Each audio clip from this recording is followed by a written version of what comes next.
Okay, that makes your job that much more difficult to get back on point, right? No, I think that was a great interlude as to what we're really talking about here, which is we're dealing with both a class and a race issue, and we're dealing with low-income families and upward mobility, and we're dealing with stabilization of the middle class, and we're dealing with the race component about why is there a gap, such a gap, independent of what class level you are within the black community. So with that, we'll turn it over to Dr. Good.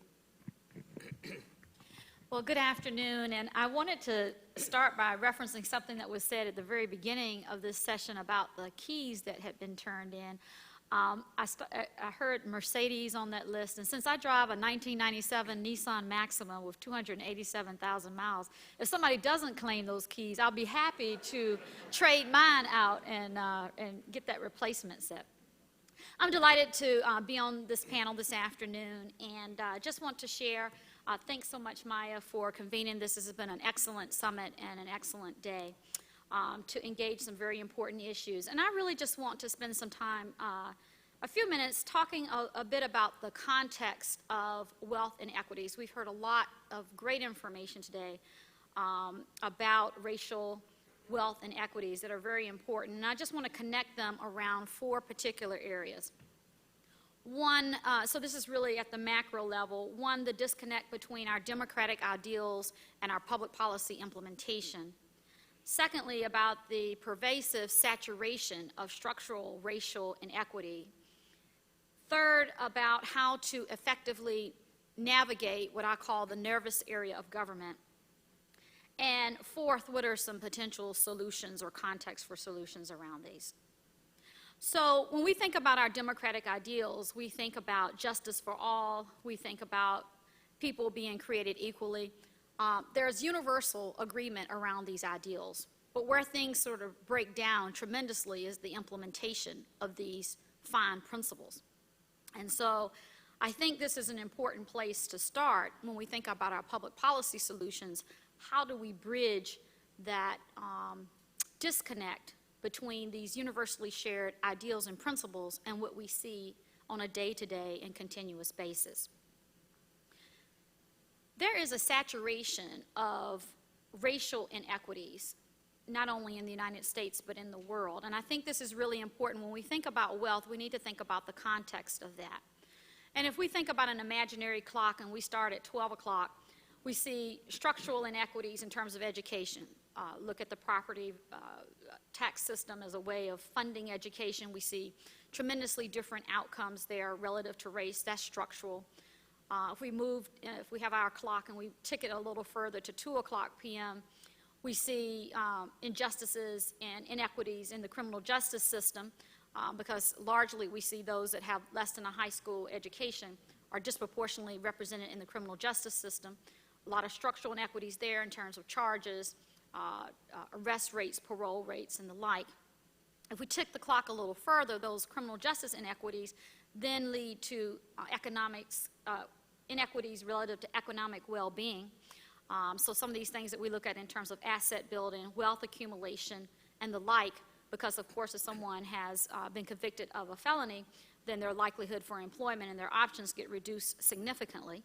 If the clock continues to tick to 6 p.m., the economic inequities lead to structural housing inequities because oftentimes our occupational status and the jobs and our assets determine what loans we qualify for.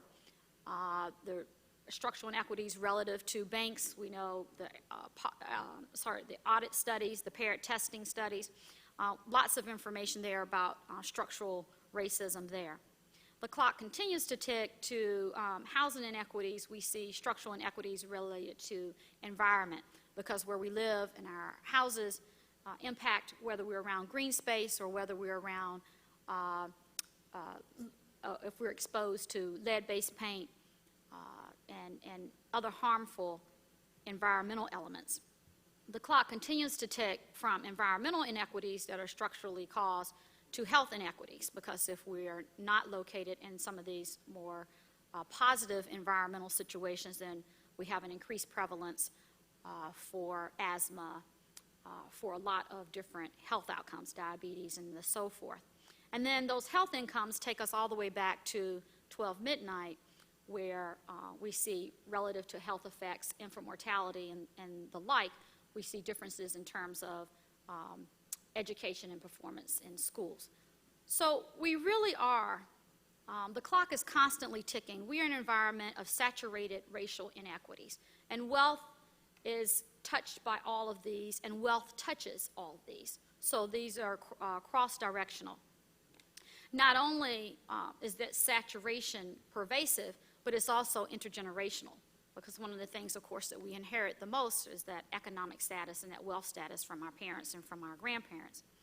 And then even beyond that, it's international, because we see this not only in the U.S. in terms of differences between wealth and inequities relative to whites versus people of color, but we see this as a worldwide phenomenon. So to say it is a crisis is certainly an understatement. This all leads, though, to why isn't more done about a lot of these areas?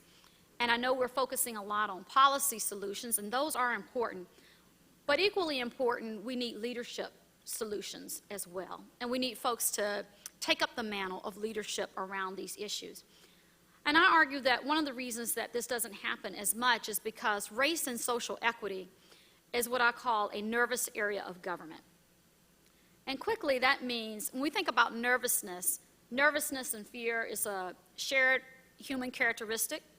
There are things that make all of us nervous. It might be different things, but it's a physical and emotional condition. Your heart rate might increase, your hands might get sweaty. There are markers of nervousness. And to overcome nervousness, what you really need to do is expose yourself to the things that make you nervous.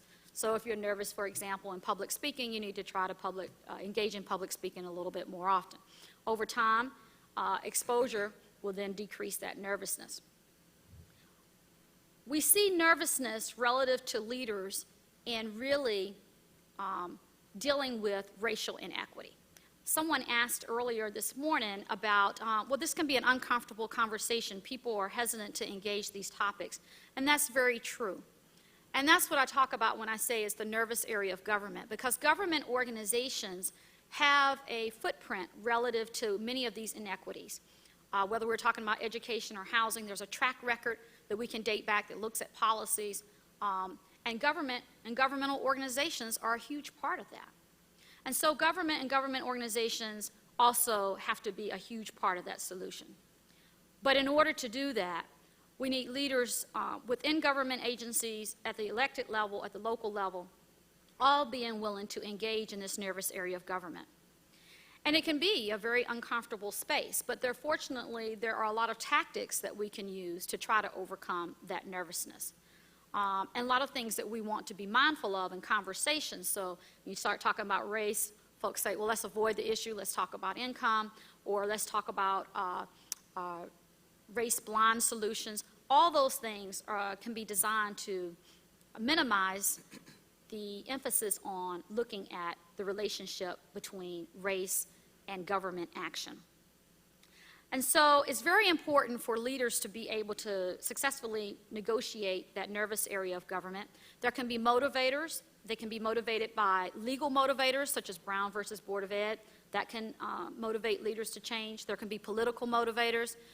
For those of us who've been looking at some great examples, the Seattle Race and Social Justice Initiative really has done a lot of work in terms of the local government in Seattle taking ownership and having as a goal to end racial discrimination in the implementation of government services, not in the community out there, but looking internally at the city of Seattle. And that was largely politically motivated by the past mayor there. There can be economic motivators for leaders to engage in being concerned about racial equity. So it could affect the bottom line, and we see that oftentimes in the private sector. Or there can be moral motivators. And so listening to Congressman Cleaver, it sounds like a lot of the motivators behind his engagement in this issue has been largely about the altruistic, the moral dimension of that. So there can be lots of reasons of motivators, a combination of those forces that motivate folks to really engage this nervous area of government. Well, until leaders at all spectrums do that, we will not, I think, realize those, be able to realize the benefits that we all hope to see in reducing racial inequities. And finally, I'll just say in terms of solutions, and I'll be very briefly on this, The main thing I want to say here is that it's very important that we have data-driven analysis, and that's critically important. But we can't let data analysis be an end of itself. I think we get into this phase of ready, aim, study more, where we never really get past to the implementation. Well, we need this set of data. Well, we need this set of data. Well, now that's old. We need to redo it.